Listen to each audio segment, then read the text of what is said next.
सर्व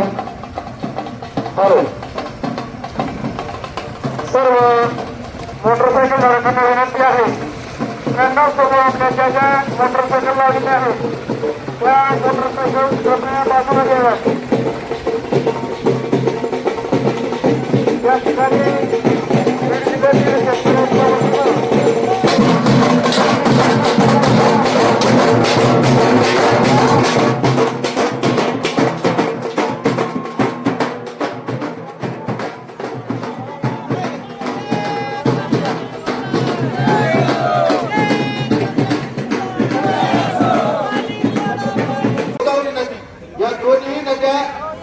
बीड जिल्ह्याच्या फक्त 2 तालुक्याच्या सीमेवरून जातात. बांधवांनो, या सीमेवरच्या लोकांना फक्त जिल्ह्यातल्या फक्त 10% लोकांना पाणी मिळतं. तरी सुद्धा आपल्या बीड जिल्ह्यातले लोकप्रतिनिधी संघासारखे काहीही शब्द बोलायला तयार नाही.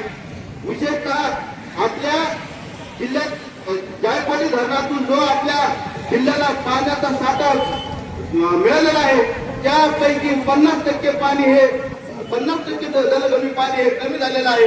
तरी सुद्धा या जिल्ह्यातला एकही लोकप्रतिनिधी बोलायला तयार नाही. दावा कॅनॉल जो आपल्या बीड जिल्ह्याच्या पलीकडून गेलेला आहे या कॅनॉलला जर पाहिलं तर 12 बाई पाणी वाहिलेलं दिसतं. हा जायकवाडीचा कॅनॉल हा नांदेड येथे जातो. बांधवांनो, जर धरण हे मराठवाड्यात असताना जर नांदेडमध्ये एवढं लांब पाणी जातं तर आपल्या बीड जिल्ह्याला का पाणी मिळू शकत नाही? याचं कारण फक्त एकमेव आहे. आपल्या बीड जिल्ह्यातले लोकप्रतिनिधी हे स्वार्थी आहेत. यांना फक्त स्वतःचे काम पाहिजे.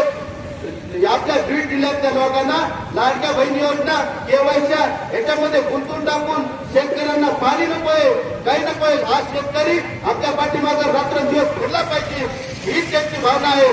पण या लोकप्रतिनिधींना या व्यासपीठावर जाहीर आवाहन करतो, जर येणाऱ्या काळात तुम्ही जर या शेतकऱ्यांसाठी बोलणार नसताल